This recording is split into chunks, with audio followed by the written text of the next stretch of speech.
Vous voulez donner un coup de pouce à notre chaîne? C'est facile. Le lien pour devenir un soutien sur Patreon se trouve dans la description. Abonnez-vous à notre chaîne, aimez et partagez nos vidéos avec vos amis, et laissez votre commentaire. Avec ces actions, vous nous aidez beaucoup à diffuser la parole de Dieu.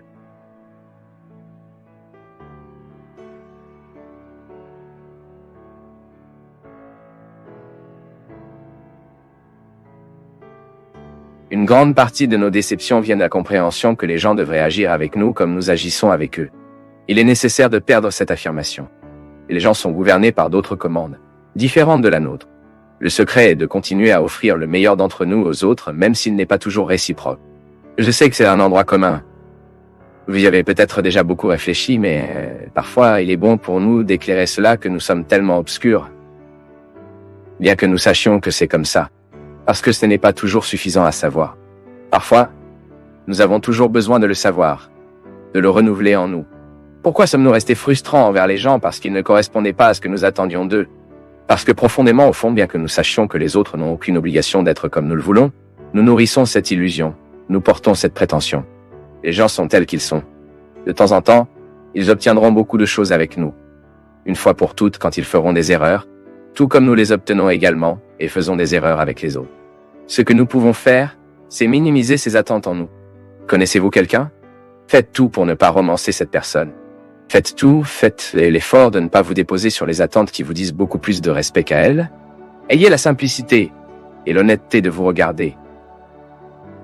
De regarder les autres avec le filtre de réalité.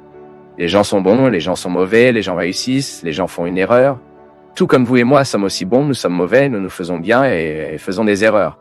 Nous devons avoir une simplicité dans l'apparence. Retirez les attentes que nous devons rendre nos réunions aussi fructueuses pour être fructueuses, plus réelles. Parce que d'autres n'ont certainement aucune obligation d'être comme nous le souhaiterions. J'ai beaucoup de problèmes avec le rejet. J'ai un immense besoin de plaire aux gens, y compris les personnes qui ils méprisent. Quelle est la raison pour ça? C'est drôle parce que parfois, lorsque nous nous identifions à nous-mêmes, vous sentez que vous voulez trop plaire. C'est en fait une insécurité qui motive parfois encore plus l'autre. Il semble que lorsque vous voulez être trop amical, lorsque vous voulez être très présent dans la vie de l'autre, c'est parfois l'exagération de l'être. La meilleure façon de contrôler cela est d'abord de réaliser qu'il y a une mesure pour vous d'être dans la vie de l'autre. Vous cherchez donc d'abord la satisfaction d'être qui vous êtes. Planter l'autre est une conséquence. Et vous êtes dans la vie de l'autre dans une mesure qui n'est ni moins ni plus. Je ne sais pas si vous connaissez ce texte de Mario Quintana, le Candim au concierge. Dit qu'il aimait beaucoup Candim. Et il avait une dame qui était amoureuse de son travail, elle n'a jamais voulu le rencontrer. Elle était sa voisine, mais elle a grandement conservé l'intimité de Mario Quintana. Elle l'a vu de loin, savait qu'il était le grand poète qu'elle a lu. Alors qu'est-ce qu'elle a fait?